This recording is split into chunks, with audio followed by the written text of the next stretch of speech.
ఇలా కారు గుర్తు మీద పోటీ చేస్తున్న కలెక్టర్. ఒక్కసారి ఆలోచించండి. ఇప్పుడు ఓటేస్తే చంద్రశేఖరరావు గారు ముఖ్యమంత్రి గారు, హరీష్ రావు గారు మంత్రి గారు. పోనీ మీ దగ్గర బాగా కష్టపడ్డాడు ప్రతాప్ రెడ్డి అని ఒక ఆయన ఉండే, భూమిపల్లి ప్రతాప్ రెడ్డి గారు. ప్రతాప్ రెడ్డి గారికి ఇచ్చేది ఉండే టికెట్ 10 ఏళ్ళ కోరే కారు పట్టుకొని తిరిగిండు కదా పాపం. మరి ఎవరికి ఇచ్చిరు? వెంకట్రామరెడ్డికి ఇచ్చిరు. వెంకట్రామరెడ్డికి కారుకి ఏం సంబంధం? ఒకటే ఒకటి సంబంధం అవ్వ, సూట్ కేసుల సంబంధం. 100 కోట్లు హరీష్ రావుకి, 100 కోట్లు చంద్రశేఖర్ రావుకి ముట్టినాయి. పాపం ప్రతాప్ రెడ్డిని తీసుకుపోయి కొండ పోషమ్మ సాగర్ కాడ ఆ పోషమ్మకి దండం పెట్టమని ఇచ్చిపెట్టి. ఒక్కసారి మీరు అర్థం చేసుకోవాలి. కారు కోటేస్తే ఎంతసేపు అమ్ముకోవడమే, పైసలు తప్ప వేరే ముచ్చట ఉండదు కారు వాళ్ళ దగ్గర. ఇది ఎవరైనా ప్రతాప్ రెడ్డి మనుషులు ఉంటే పోయి చెప్పాలి ప్రతాప్ అన్నకి. 10 ఏళ్ళ కూడా తిరిగిలేవు. ఆ తెలుగుదేశంలో ఇంత ఉన్నది ఇజ్జత్ ఉండదు నీకు. కారులో పోయినాక ఇజ్జత్ మానవ రోడ్డు తీసి పారేసిండు, ఎవరికో తీసుకొచ్చి ఎమ్మెల్సీ ఇచ్చిండు, నీకంటే మామూలు ఉన్న వాళ్ళకి. మరి నువ్వేం చెప్తున్నావు ఒకసారి ఆలోచించాలి. ఇంకా కారు కైరు అని తిరుగుతున్నారు ప్రతాప్ రెడ్డి. ఒకసారి ఆలోచించుకోవాలి ప్రతాప్ రెడ్డి గారు. ఏమిస్తనే కారుగా లేవది. టక్కరైతే కారుని ఎట్లెత్తుకపోతారు. మిమ్మల్ని కూడా కాడ మొత్తం టక్కర్లు అవుతున్నాయి రోడ్డు మీద కార్లకి. టక్కరైన కారు మళ్ళీ పనిచేస్తుంది. అదిగా దాన్ని తీసుకుపోయి ఇనుప సామాన్లు, పాత ఇనుప సామాన్లకి అమ్ముకోవాలి. అందుకని కారు కేస్తే కేసీఆర్ ముఖ్యమంత్రి కాదు, హరీష్ రావు మంత్రి కాదు. కాబట్టి కారు మర్చిపోయింది. మీ ప్రతాప్ రెడ్డికి మంచి పదవి రాదు కాబట్టి కారును మర్చిపోయింది. ఇంకా మిగిలింది చెయ్యి.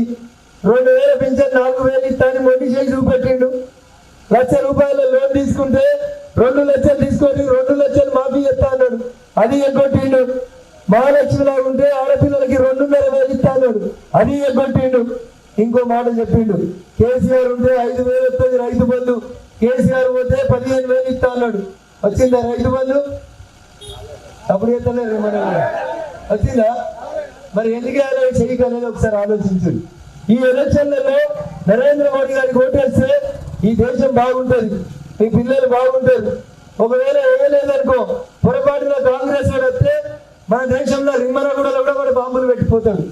ఇంతకుముందు హైదరాబాద్ లో పెట్టిరు, లుంబిని పార్క్ లో పెట్టిరు, గప్చుల్ల దుకాణంలో పెట్టిరు, బాంబేలో హోటల్కి వచ్చి కాల్చి చంపిరు.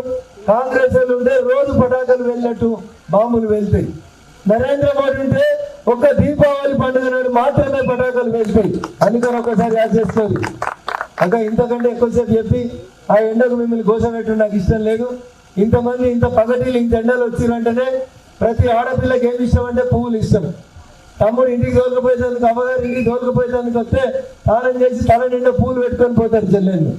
బతుకమ్మ ఆడూరు అంటే కేసీఆర్ బిడ్డ మనల్ని బతుకమ్మ ఆడిపించింది. చెల్లెవారి ఢిల్లీలో సారం మీది 100 కోట్లు ఎత్తుకపోయింది కవితమ్మ. ఎరికేనా? కేసీఆర్ బిడ్డ కట్టున్నది. అల్లుడు రేపో మాపో అడిగి ఉన్నాడు జైలుకు పోయేదానికి.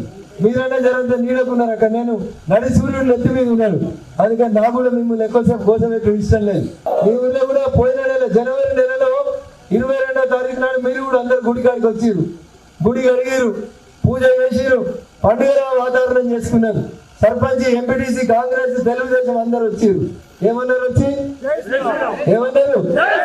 రాములవారి గుడి కట్టినావా? అన్ని ఊర్లలో పూజలు అయినాయా? అక్షంతలు ఇంటింటికి వచ్చినాయా? మరి ఈ దేశం చల్లగా ఉండాలంటే ఆ రాముడు పుట్టిన ఈ గడ్డ మంచిగా ఉండాలి. కొంతమంది ఈ మధ్యన మా దళిత సోదరుని భయపట్టిస్తున్నారు, రిజర్వేషన్ ఎత్తుకపోతారని కాంగ్రెస్ వాళ్ళు. 10 ఏళ్ళైంది నరేంద్ర మోడీ ఇక్కడ నుండి ఏబిసిడి వర్గీకరణ చేస్తా అని చెప్పిన పార్టీ భారతీయ జనతా పార్టీ. దళితులను కాపాడుతున్న పార్టీ భారతీయ జనతా పార్టీ. బాబాసాహెబ్ అంబేద్కర్ ని కాంగ్రెస్ పార్టీ ఓడగొడితే భారతీయ జనతా పార్టీ ఆయన పుట్టి పెరిగి చదివిన ప్రాంతాలు పంచతీర్థ పేరుకి అభివృద్ధి చేసింది భారతీయ జనతా పార్టీ. అందుకని అందరూ సల్లంగా ఉండాలని కోరుకునే పార్టీ పువ్వు గుర్తు.